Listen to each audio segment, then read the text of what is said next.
제가 앞에까지는 부동산 등기법을 전체적으로 조망하면서 무엇이 각 등기 절차 단계별 핵심인지를 한번 짚어보았고요. 자, 이번 시간부터는 세부 출제 테마별 정말 중요한 핵심이 무엇인지 한번 자세하게 한번 살펴보는 시간을 가져보도록 하겠습니다.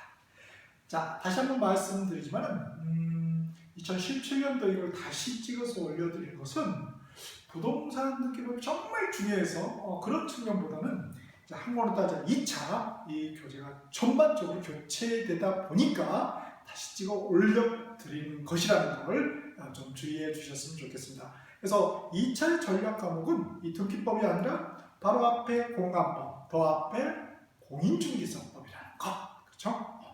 그래서 그런 점을 유의하시면서, 하지만 또 한 문제 차이로 당락이 갈리니까 부동산 등기법도 절대 또 소홀해서는 아니 되겠습니다.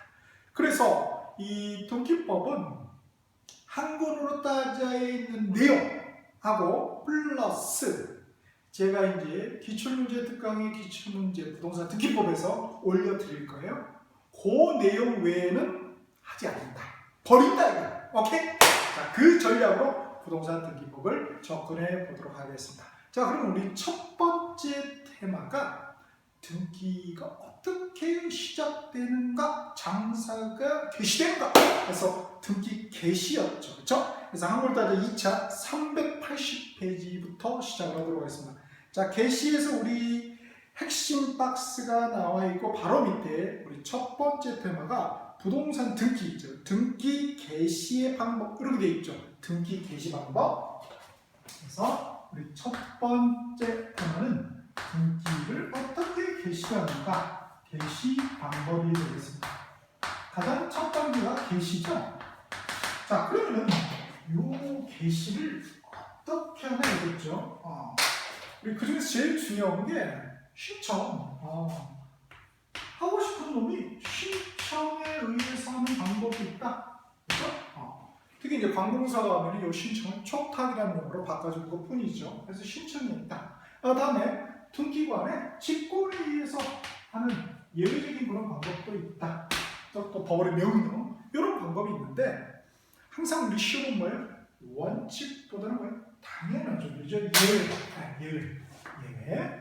그래서 직권에 의해서 등기가 개시되는 그런 경우는 어떤 경우가 있는가? 그 구체적인 예, 그렇죠? 구체적인 예를 과연 우리 수험생들이 알고 있는가? 이거죠. 시험의 포인트는.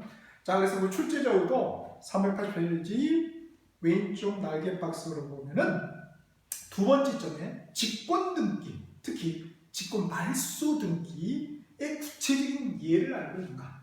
직권 등기이면서 그 동시에 말소는 직권으로 등기관이 직권으로 말소는 그런 등기 예를 알고 있는가라는 거 10포인트가 됐고, 신청은 뭐예요? 원래는 신청은 공도라는데 예외적으로 단독으로 신청할 수 있는 경우가 있죠. 그래서 이렇게, 그러나 포인트는 어디다? 직권이다, 직권. 그래서 그게 포인트가 되겠습니다. 자, 그럼 구체적으로 한번 살펴보죠. 381페이지. 자, 그래서 앞에 380페이지 1번 등기 개시 방법 있죠? 개시 방법에 대한 형광펜으로 밑줄 쫙 한번 치면 되겠습니다. 단독으로 출제될 수 있다는 거죠.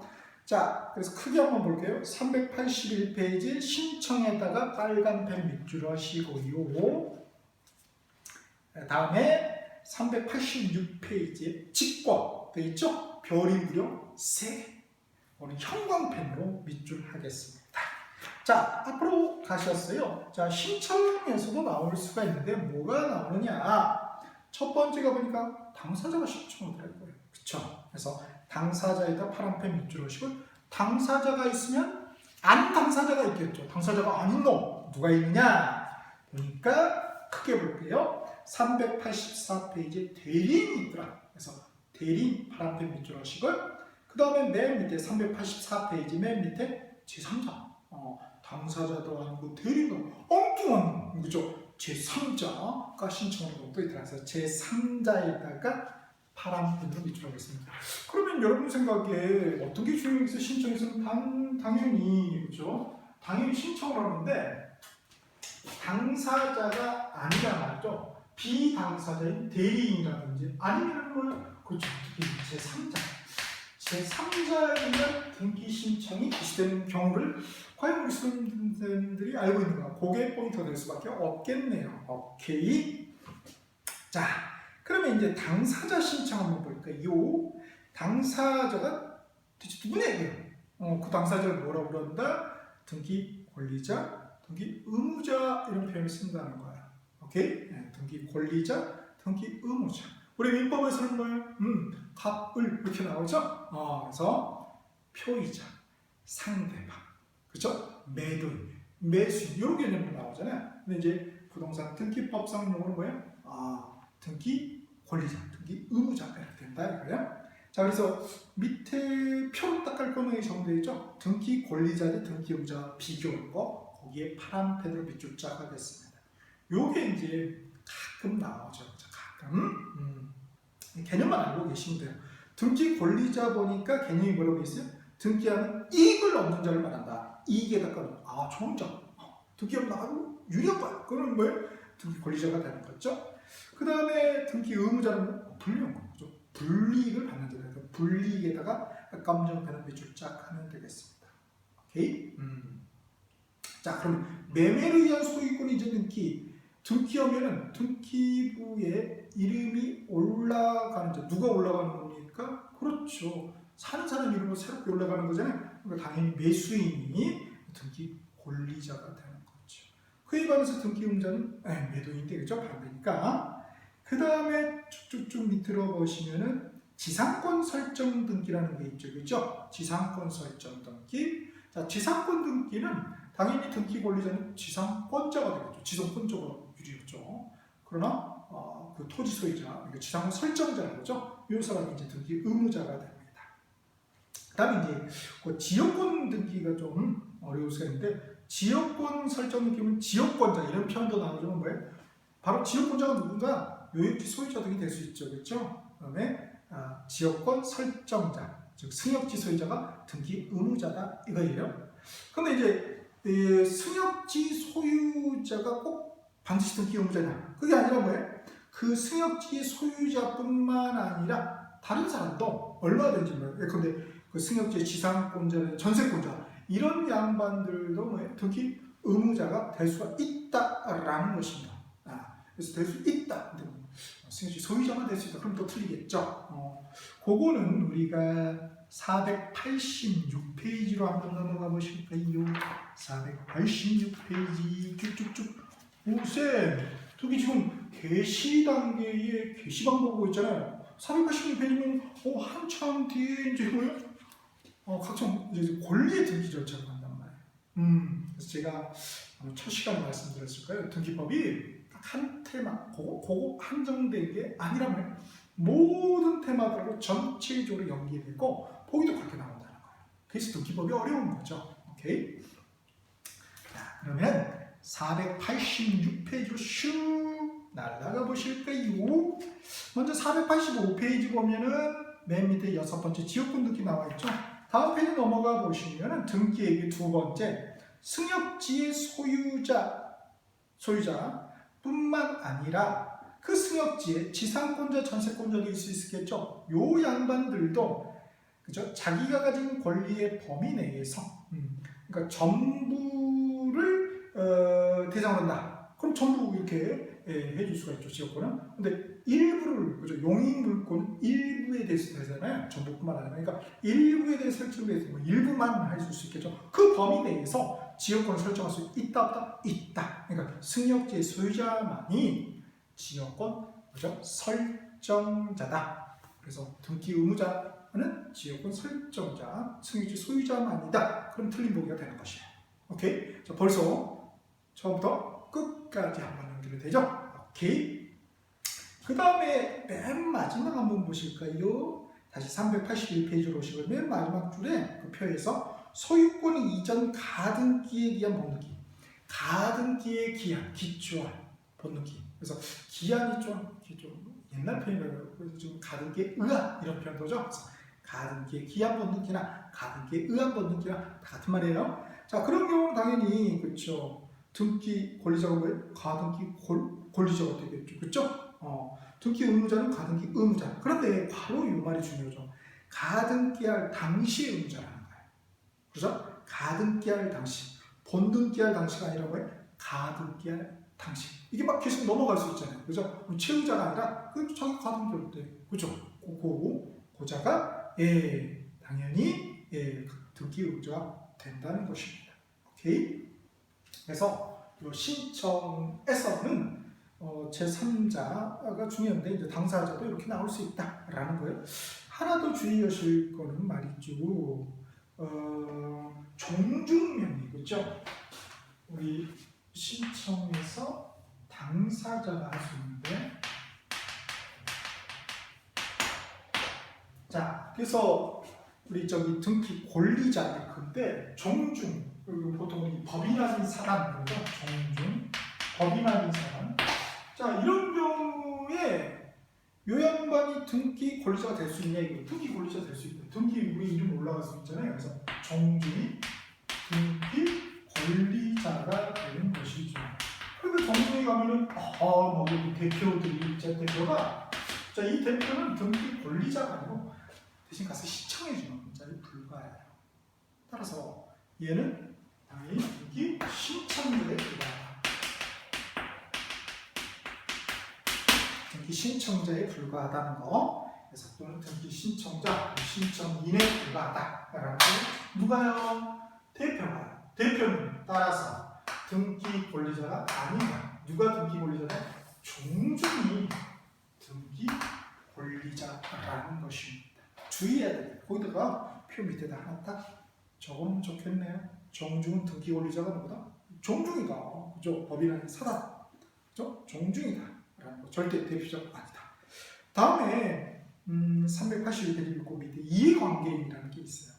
등기의 당사자는 아니지만 그 등기가 실행되면 영향을 받는 거야. 그 자를 갖다가 우리가 이해관계인이라고 해서 그 정의 이해관계를 쭉 해서 보면 영향을 받는 자를 말한다 되죠. 자, 영향을 받는 자에다가 검정펜을 밑줄 합시다. 위에 등기 권리자, 등기 의무자 그 표 위에 파란펜 밑줄 하시고 이해관계인 파란펜 밑줄 하시고. 자, 근데 주의할 게 말이요. 밑에서 381페이지 밑에서 두 번째 줄에 중간에 쭉 밑에 보시면 중간에 밑에서 두 번째 줄에 쭉 밑으로 쭉 한번 읽어보세요. 즉 말소됨으로 이해관계인이 될 수 없다 이렇게 되어 있죠. 따라서 이해관계인이 되려면은 말소되지 않고 살아남아 있어야 될 등기부예요. 그렇죠? 그러니까 말소되면은 영향을 받더라도 그 자는 뭐예요? 이해관계인이 아니다 이겁니다. 오케이? 살아남아야겠다 이 말을 하고 있는 거예요. 자, 그다음에 이제 단독 신청. 382페이지. 자, 단독 신청이 가능한 경우 나와 있죠? 단독 신청. 빨간 펜은 밑줄 쫙. 단독 신청이 가능한 경우는 결국은 뭐예요? 혼자서 자기들 신청다. 이건 뭐예요? 분쟁의 소지가 없기 때문에. 다툴림이 없기 때문에. 나 혼자 가서 내가 하는데. 그쵸? 누가? 그쵸? 저기 하고 있어요. 그러니까 등기 신청을 우리가 등기 권리자, 등기 의무자 공동으로 신청하는 이유가 뭡니까? 분쟁의 소지가 있기 때문에 그러는 거죠. 그리고 뭐 각종 신청 정보라든지 첨부 정보를 막 이렇게 제출하는 이유가 뭡니까? 그렇죠. 분쟁의 소지를 조금이라도 그렇죠? 차단하기 위해서 그런 겁니다. 사기꾼을 막기 위해서. 그러나 이런 경우는 뭐예요? 분쟁의 소지가 없기 때문에 단독 신청이 가능하다. 그래서 그 예를 알아야 돼요. 그래서 첫 번째 보니까 등기 의무자가 없는 경우는 분쟁의 소지가 없고, 두 번째는 진정성이 확보된 거. 이건 정말 믿을 만하다 이거죠? 그러한 두 가지의 크게 경우에 그런 경우는 분쟁의 소지가 없기 때문에 단독 신청이 가능하다는 거예요. 자, 그래서 보시면은 등기 의무자가 없는 경우에는 첫 번째는 소유권 보존 등기 검증 대표자. 그 예를 잡아야 돼요. 그 예. 항상 우리 시험은 그 예, 해당되는 예를 갖다가 알고 있는가 모르는가 이거죠. 오케이? 그래서 지금 잘 구별하는 거죠. 소유권 보존 등기. 내가 공인수명 내가 어떻게 누가 좀 시비를 걸겠어요? 그죠? 내가 내 집 짓고 내가 소유권 보존등기 누가 시비 건 사람이 있나요? 물론 배합하는 사람은 있지만 시비를 거는 분쟁을 일으키는 그런 사람은 없죠. 오케이? 소유권 보존등기 당연히 그 소유권 보존이 말소등기 내가 내 거 말소등기 그렇죠?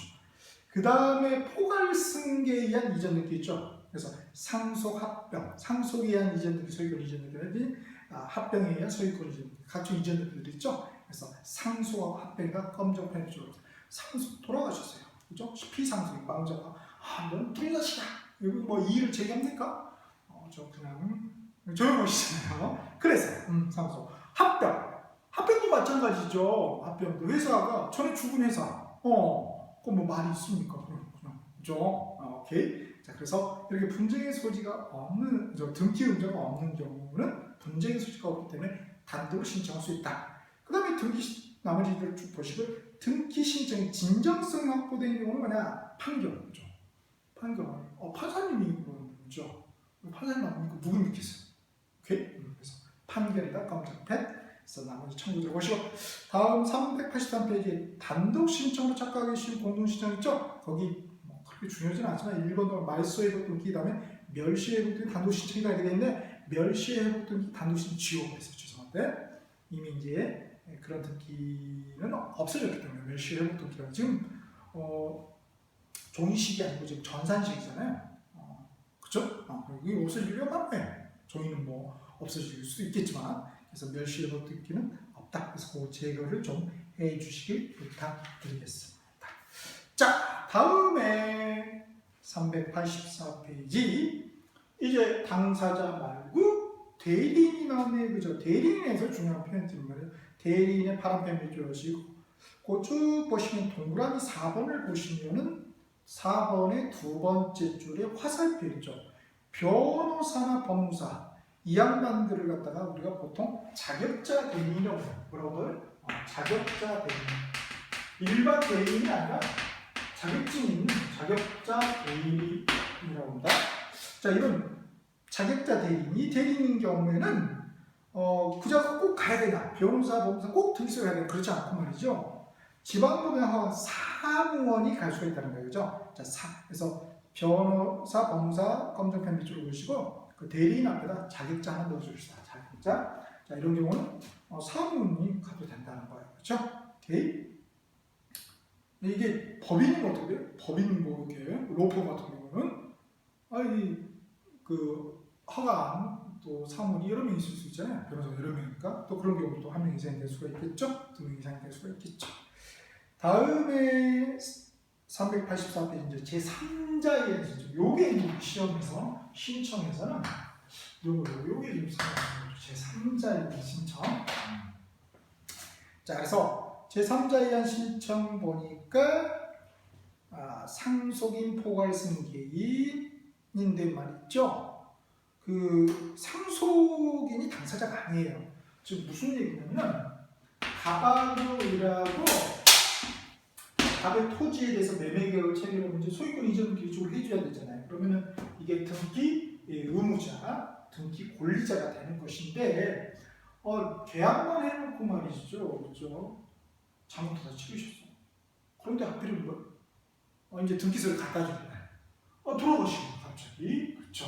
그러면은 말이죠, 여기 상속인이 있겠죠, 자식이. 자, 그럴 경우에 이자는 내줄 수가 없잖아요, 이렇게, 그렇죠? 그죠? 이분이 당사자인데 이렇게. 얘는 사실 제3자죠. 이 매매계약이 있어. 제3자란 말이에요. 자, 그런 경우에 말이죠. 소유권 이전 등기를 갖다가 못 해주니까 이자가 대신 이렇게 해준다는 말이에요. 그렇죠? 그래서 요 등기를 갖다가 우리가 뭐라고 하냐? 상속인에 의한 소유권 이전 등기. 너무 기니까 상속인 등기 이런 표현을 씁니다. 상속인 등기. 뭐 이렇게 그냥 이런 경우가 어떤 가정했을까? 이렇게 그냥 상속돼서 상속에 의해서 소유권 등기하다. 요거는 우리가 상속 등기라고 하죠. 상속에 의한 소유권 등기, 상속 등기.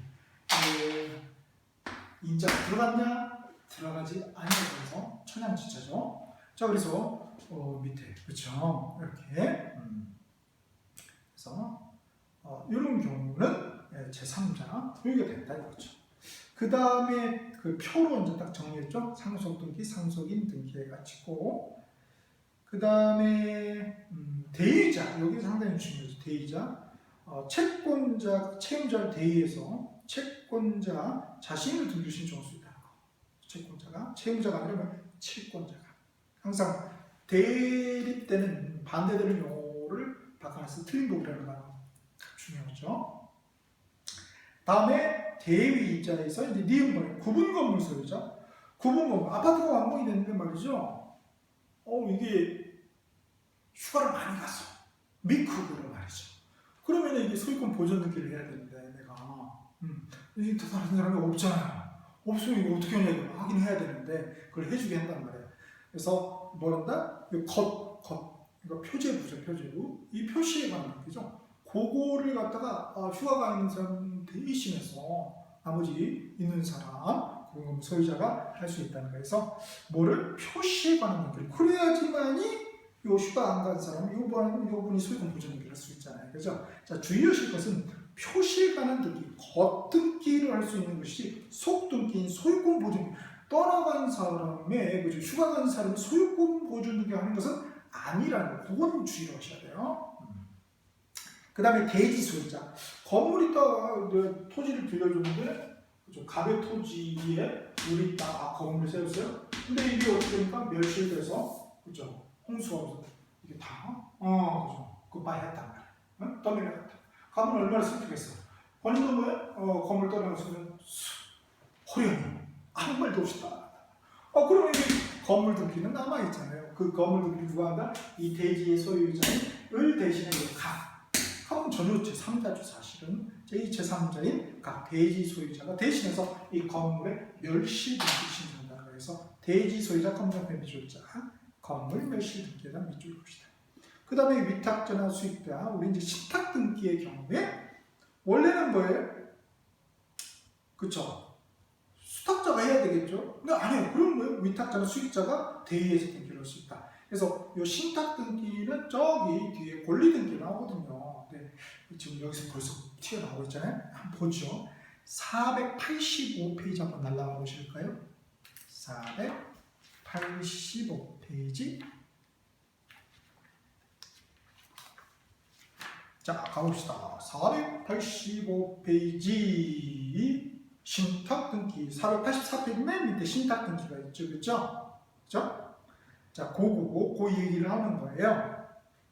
여기 이제 많은 개정사항이 있었는데 아직 반영 못했어요. 죄송합니다. 그 485페이지에 동그라미 2번 신청 방법 첫째 줄에 나와 있죠. 원칙이 위탁자, 수탁자의 공동 신청이라는데 그거를 지워버리시고요. 위탁자를 지우시고 수탁자의 공동이나 단독 신청이다. 자, 그래서 신탁 등기를 중요한 내용인데 예전에는 공동 신청, 지금은 뭐예요? 자, 요 신청이 원칙이 신탁자의 수탁자의 받은자, 부탁을 받은자, 수탁자의 단독에 의한 신청으로 개정된다는 거. 그렇죠? 단독 신청이다. 그래서 그렇게 바꿔주시고요. 예외가 바로 뭐예요? 위탁자나 수익자의 대의 신청이죠. 예외가